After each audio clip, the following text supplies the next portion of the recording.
0,001%. L'expérience de la réalité. Par Mark Auburn. Vous, pour l'éternité.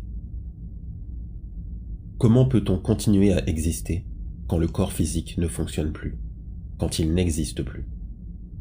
Qu'allez-vous devenir après votre mort, au cas où vous continuiez à exister? Que ferez-vous de vos journées? Il est couramment admis que nul ne peut avoir de réponse à ces questions, que c'est impossible. Rien n'est plus faux. Vous pouvez savoir. Vous pouvez vérifier par vous-même. Nous allons commencer par des éléments de connaissance basiques, sans entrer dans les détails que vous pourrez trouver dans d'autres ouvrages. Tout d'abord, quelques mots sur ce qui semble une évidence à la majorité des humains de ce monde. Le corps matériel. Dit corps physique. C'est notre véhicule d'exploration du monde de cette dimension. Sa durée d'existence maximum est de 120 ans environ. Les scientifiques ont compris depuis plus d'un siècle que la matière apparemment solide était en fait constituée de 99,99% de vide. Cela signifie que le corps de chair est plus un amas d'énergie que de la matière à proprement parler. Il y a de tels espaces entre vos atomes que vous êtes traversés en continu par des flots de particules. Si les atomes de votre corps avaient la taille d'un ballon de basket, il y aurait des centaines de mètres entre l'un d'eux et celui qui en est le plus proche.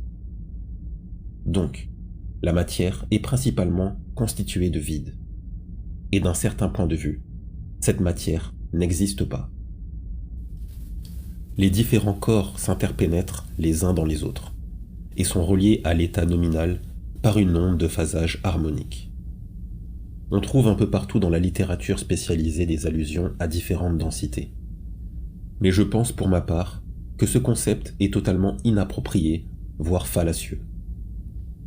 Mon avis est que ceux qui avancent ce genre de choses ne font qu'une extrapolation de ce qu'ils pensent avoir compris en observant le niveau physique. Il me semble que la réalité est d'une toute autre nature, et qu'il faut l'étudier sur plusieurs dimensions pour arriver à une théorie correcte. Le corps matériel de nombreux êtres extraterrestres évolués dépasse le millier d'années. Le corps énergétique, aussi nommé corps éthérique. Le corps matériel lui-même est étroitement mêlé au corps énergétique. Les deux s'interpénètrent mutuellement, mais le corps énergétique déborde des limites de la peau et des cheveux sur une épaisseur de 2 à 4 mm et jusqu'à 4 à 5 cm dans certains cas, et à certaines parties du corps, notamment les hanches.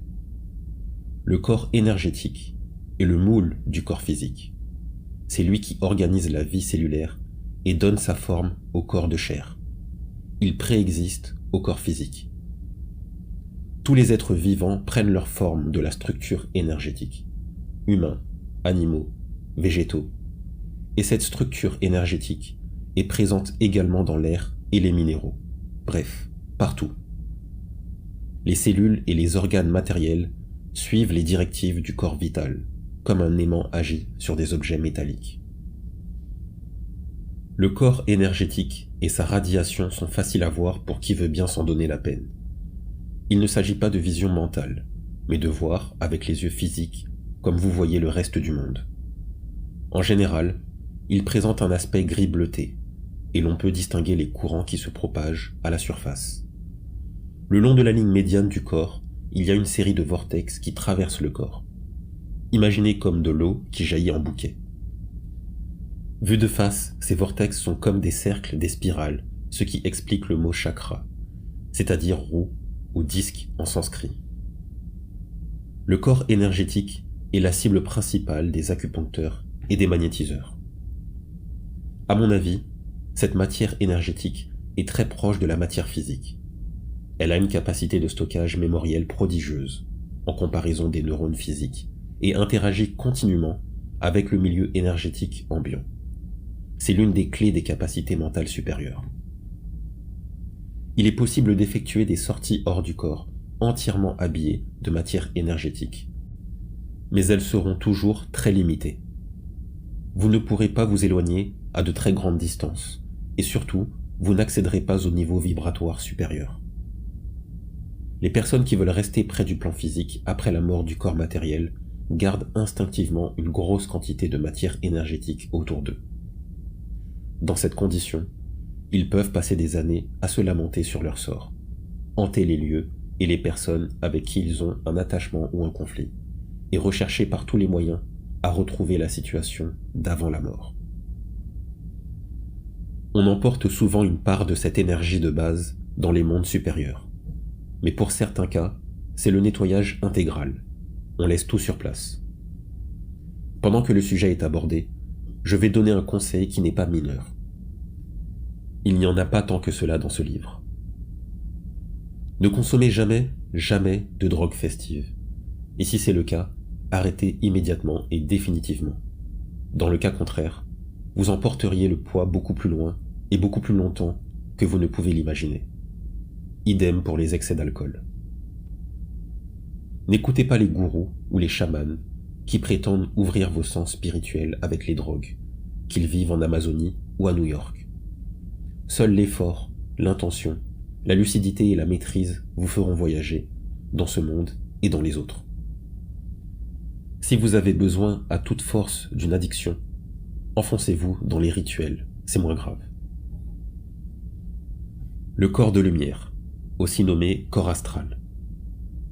Cette enveloppe est très différente des deux précédentes. Elle n'est pas matérielle. À l'état de veille, durant l'incarnation, elle vibre au plus bas pour s'harmoniser avec le corps physique par l'intermédiaire du corps énergétique. Elle est vue comme faite de pure lumière, solide, pour celui qui se trouve hors du corps de chair, provisoirement ou définitivement. Le corps de lumière n'a pas de poids, pas d'inertie. Il réagit instantanément à toute pensée, toute activité mentale. Son aspect est fonction de l'image que la personne a d'elle-même et est de toute façon magnifique.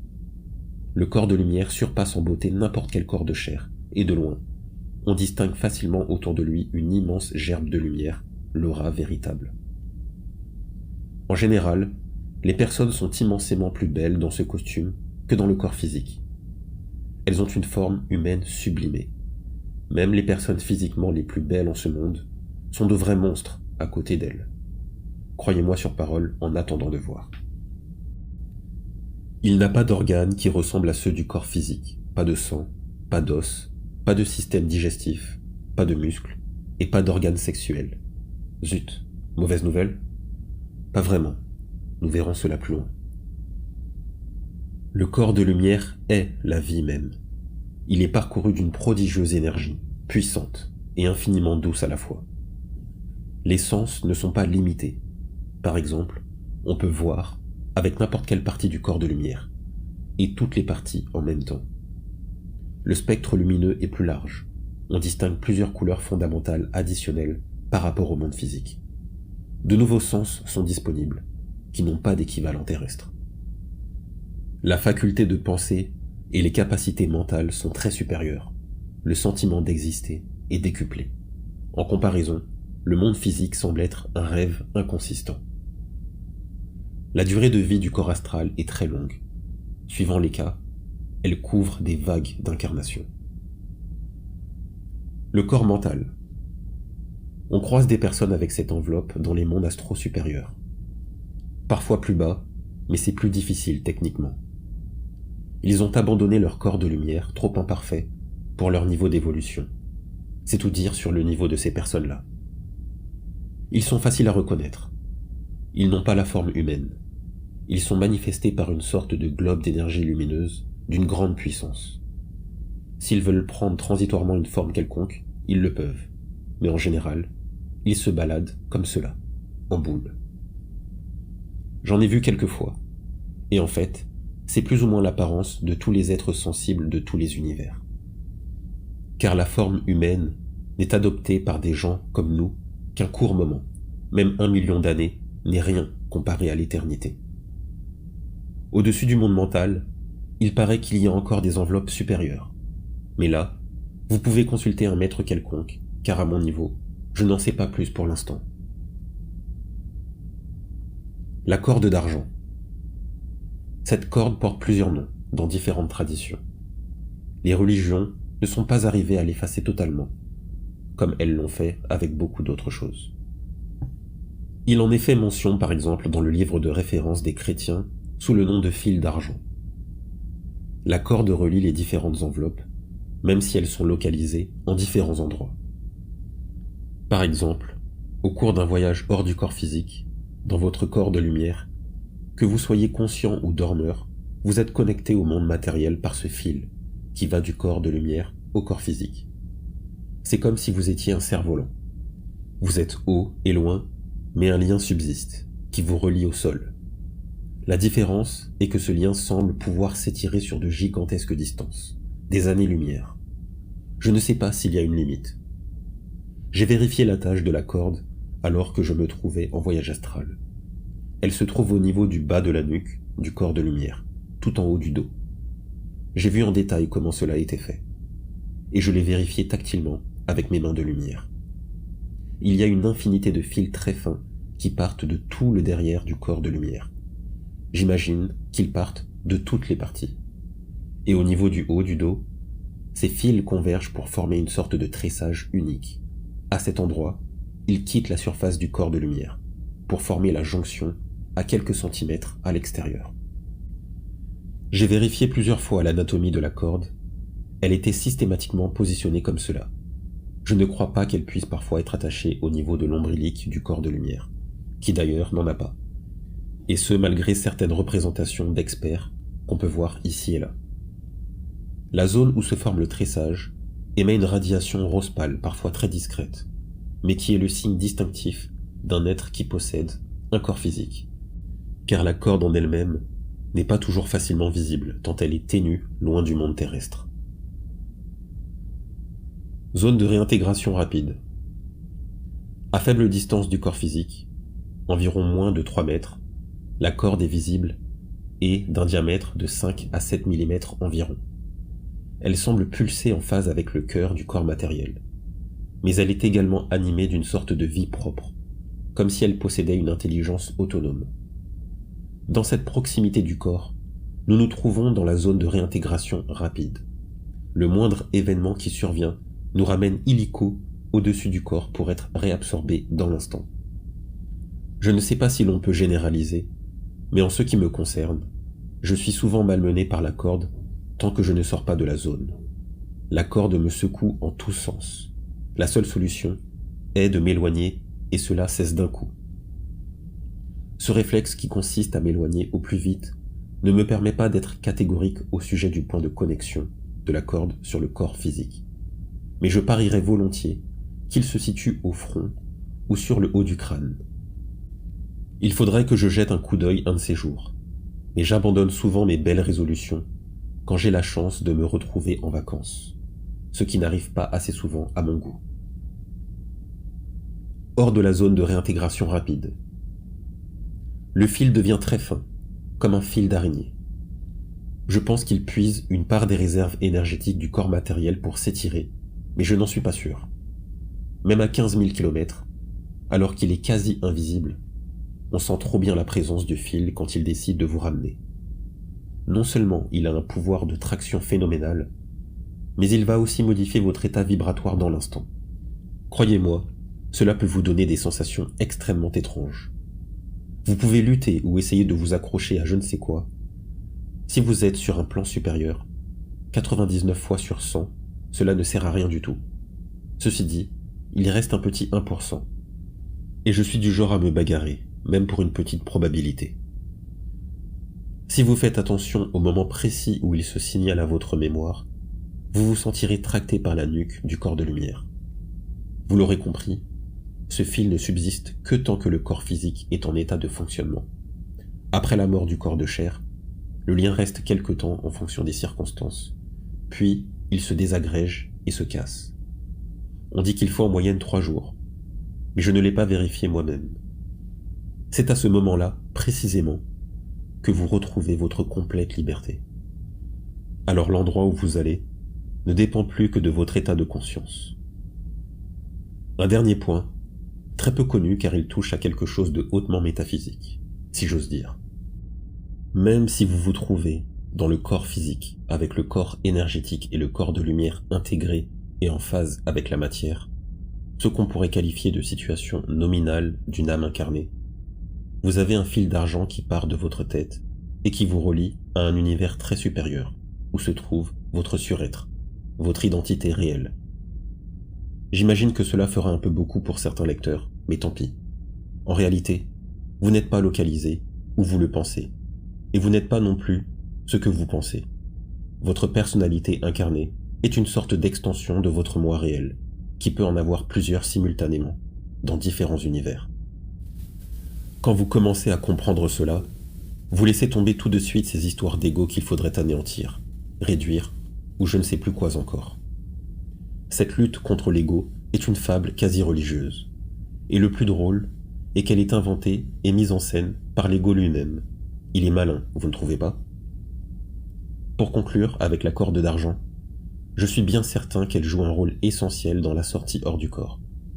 Mais comme je suis un débutant, doublé d'un bricoleur, je n'en sais pas plus pour le moment.